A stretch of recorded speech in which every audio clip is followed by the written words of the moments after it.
Hello, yet again. I just wanted to continue in reading from The Artist's Way by Julia Cameron. And the heading right now is Crazymakers. Just a new word I've never heard before, so I'm interested to hear what that means.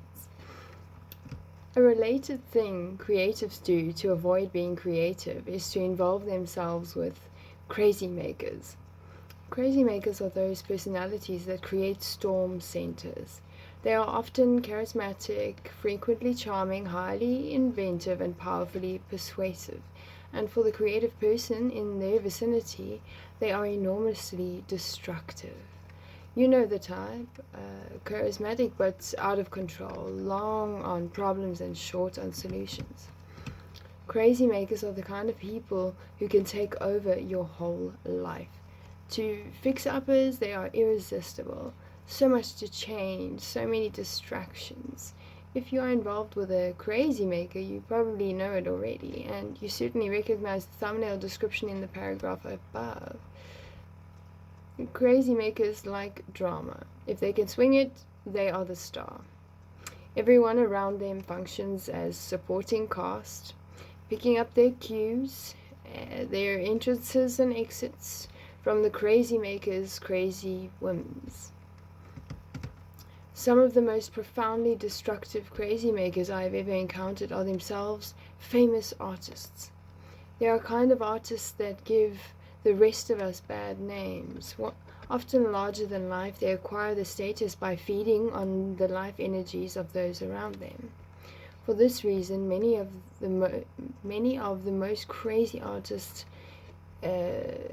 are found surrounded by a cadre of supporters as talented as they are, but determined to subvert their own talent in the service of the crazy-making king. A quote by Elizabeth Kubler-Ross. Learn to get in touch with the silence within yourself and know that everything in this life has a purpose. I'm thinking of a movie set I visited several years ago. The filmmaker was one of the giants of American cinema. His stature was unmistakable, and so was his identity as a crazy maker. Given that all filmmaking is demanding, his sets are far more so. Longer hours, long bouts of paranoia, intrigue, and internecine. I don't know what that word means. Okay. Politics. Amid rumors that the set was bugged, this crazy maker king addressed his actors over a loudspeaker system while he, like the Wizard of Oz, secreted himself away in a large and luxuriously equipped trailer cave. Over the past 2 decades, I've watched many directors at work. I was married to a profoundly gifted director, and I have directed a feature myself. I have often remarked how closely a film crew resembles an extended family. In this case of this crazy maker king, the crew resembled nothing so much as an alcoholic family. The alcoholic drinker-thinker surrounded by his tiptoeing enablers, or pretending that his outside ego and its concomitant demands were normal. On that crazy maker set, the production lurched off schedule and over budget from King Baby's unreasonable demands. A film crew is essentially a crew of experts, and to watch these estimable I think it's esteemable experts become disheartened was a strong lesson for me in the poisonous power of crazy making. Brilliant set designers, costume designers, sound engineers, not to mention actors, became increasingly injured as the production ran its devastating course. It was against the crazy-making directors' personal dramas that they struggled to create the drama that was meant to go on screen. Like all good movie people, this crew was willing to work long hours for good work. What discouraged them was working those hours in the service of ego instead of art. Sure.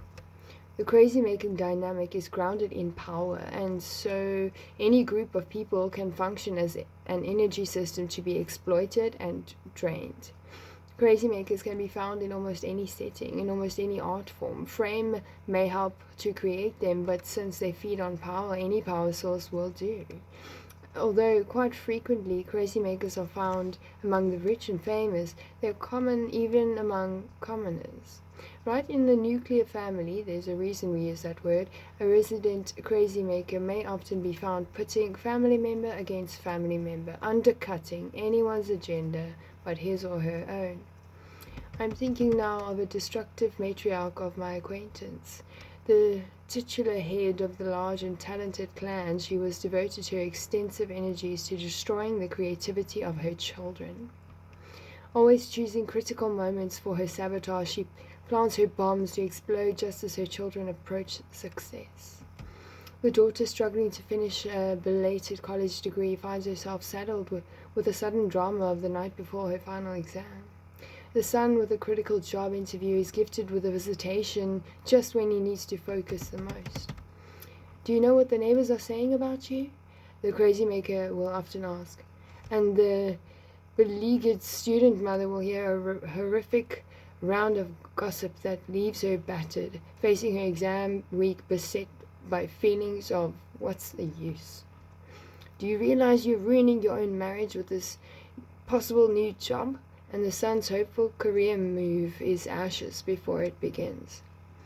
Whether they appear as your overbearing mother, your manic boss, your needy friend, or your stubborn spouse, the crazy makers in your life share certain destructive patterns that make them poisonous for any sustained creative work.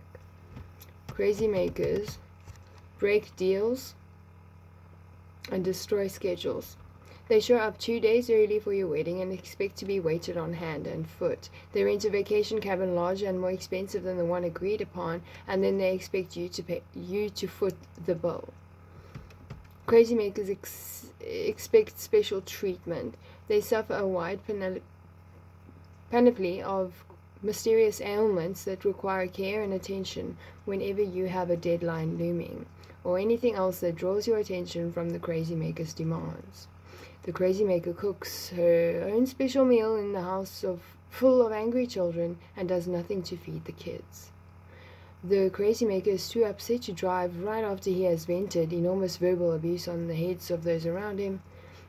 I'm afraid Daddy will have a heart attack, the victim starts thinking, instead of, how do I get this monster out of my house?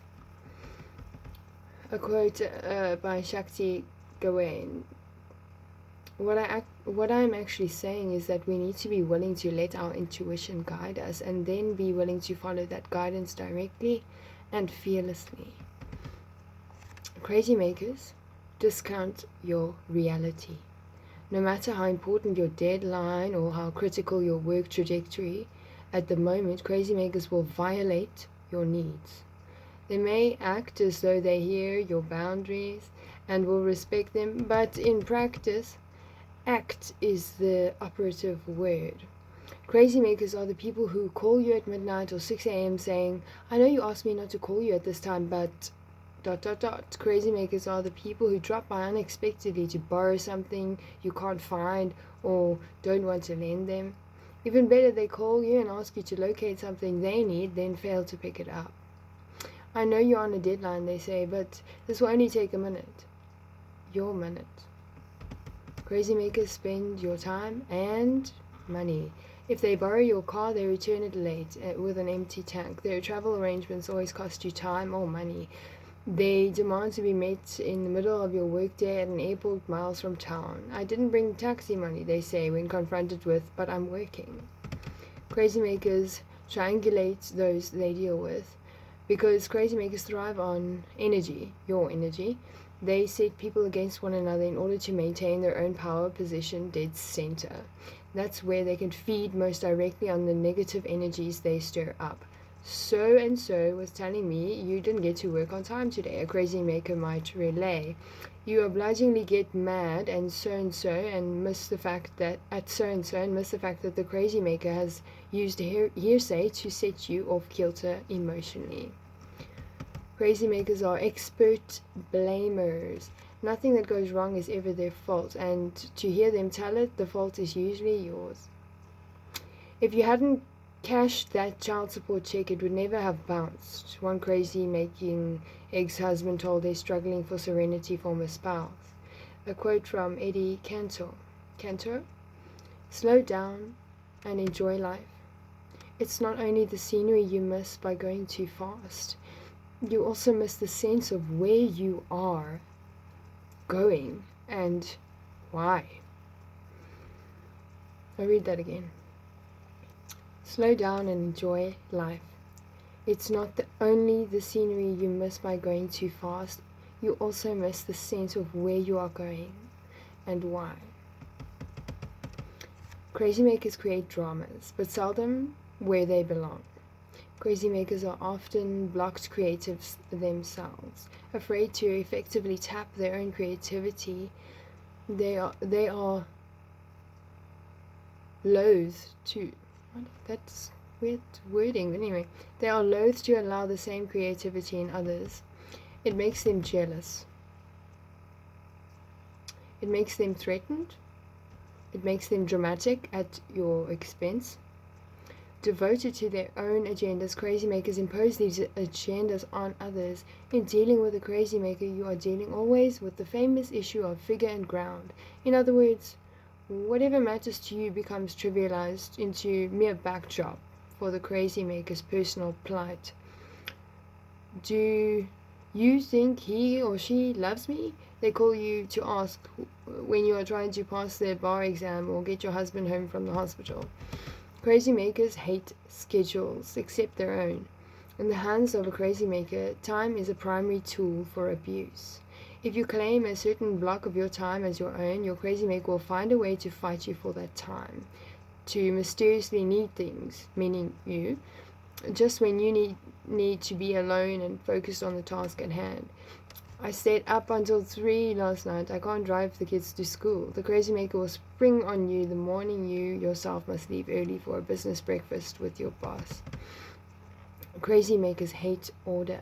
Chaos serves their purposes. When you begin to establish a place that serves you and your creativity, your crazymaker will abruptly invade that space with projects of his or her own. What are all these papers, all this laundry on top of my work table, you ask? I decided to sort my college papers to start looking for the matches for my socks. ... Okay. Crazymakers deny that they are crazymakers. They go for the jugular. I'm not what's making you crazy, your crazymaker may say when you point out a broken promise or a piece of sabotage. It's just that we have such a rotten...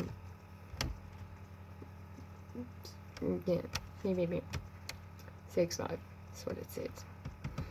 If crazymakers are that destructive, what are we doing involved with them?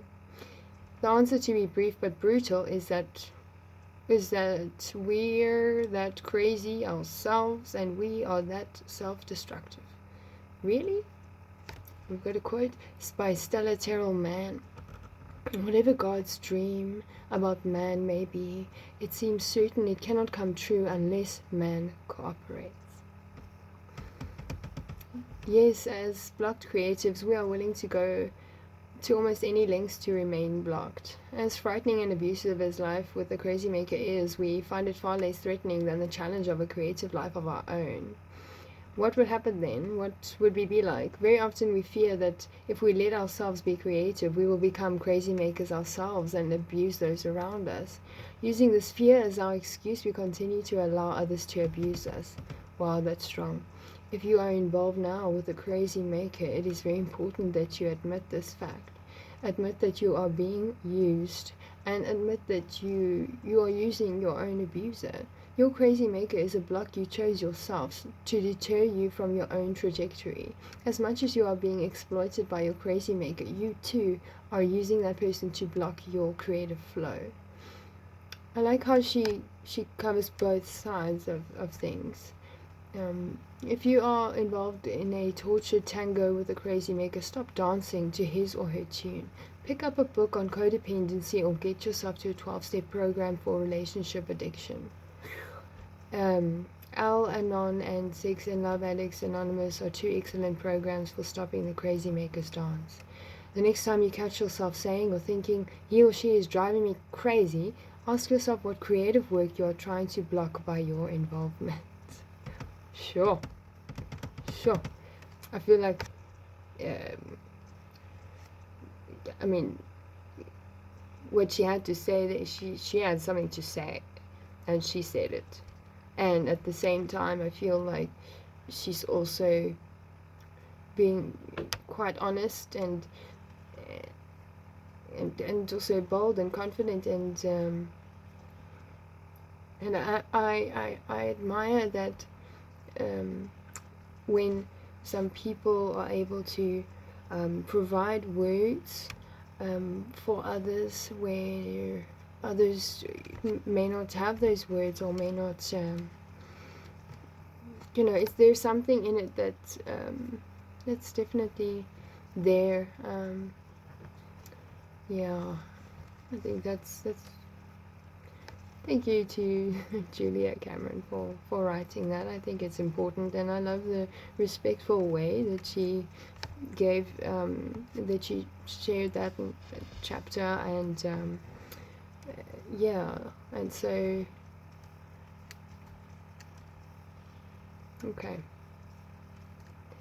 So what's coming next is skepticism, and I think that's actually quite relevant to today, or because it's something, well, I'd like to know more about it and how to deal with it, and also I'm keen to learn as to how she's going to incorporate it within this body of work that she wrote and is guiding people through.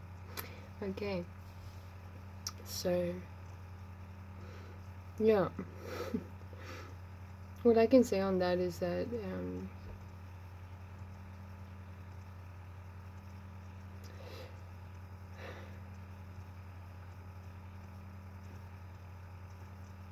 that is good advice, and it can be hard to read or hard to receive even, or hard to hear, but I think it's important for anyone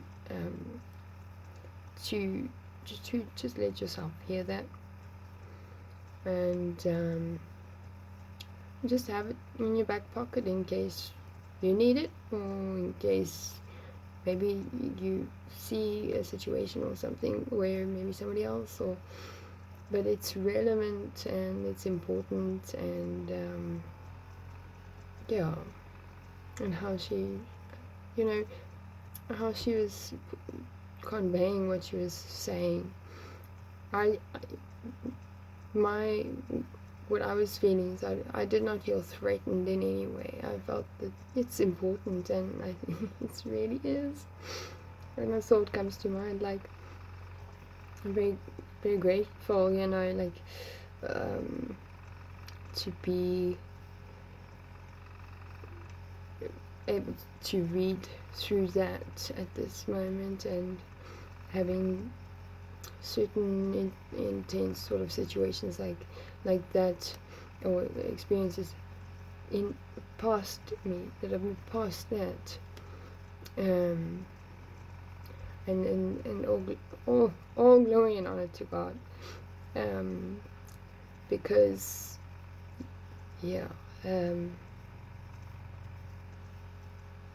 and so it's I think it's never too early to hear that advice, and much love. My battery's gonna die, I think. I hope something in today made your day, and I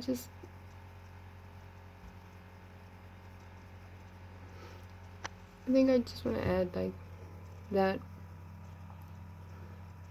maybe you're getting sort of a vibe of somebody, or do you think, or whatever, and maybe that's causing you some tension, or maybe even you're aware of someone else having not been as so kind to you with others or behind your back, and maybe you become aware of that. I think that and you can sort of reflect that in the other way as well. There's different ways to look at that, but I think that with all these things it should be handled with love, and I think that we need to consider also that instead of taking hold of a grudge, especially without much understanding or clarity on a matter, we should just take a step back and maybe just consider perhaps just take a hold of love, at least for that moment, and see if that affects the way that you then proceed to act upon those thoughts or things like that. And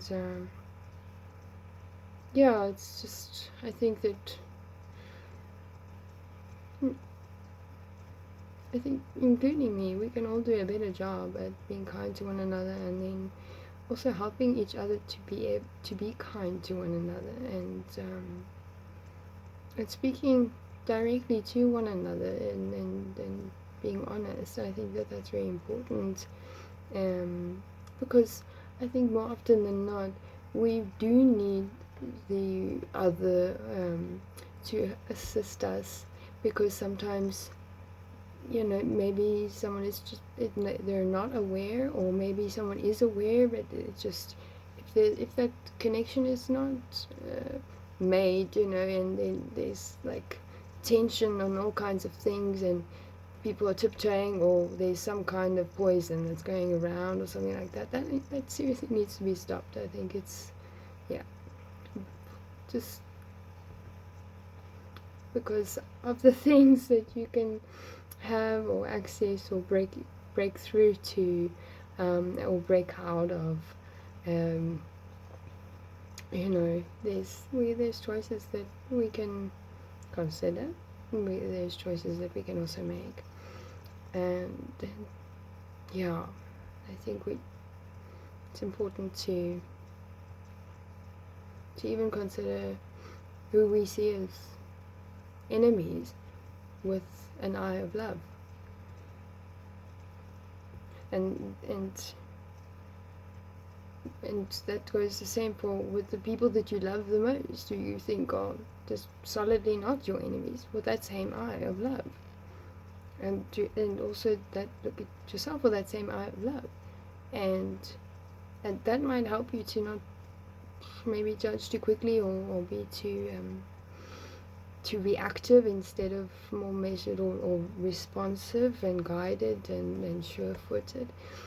But I think just I'm saying that I'm also trying to hear it at the same time, and I just feel that it's important to sort of share.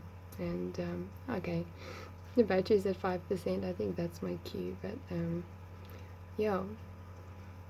just know that whoever you are, like, and it doesn't matter who you are, like, you can be, just know that you also you deserve kindness, and you deserve love, and you deserve to give kindness, and you deserve to give love, and you deserve to be someone that is like sharing in that with others, and those others deserve to be a part of that with you.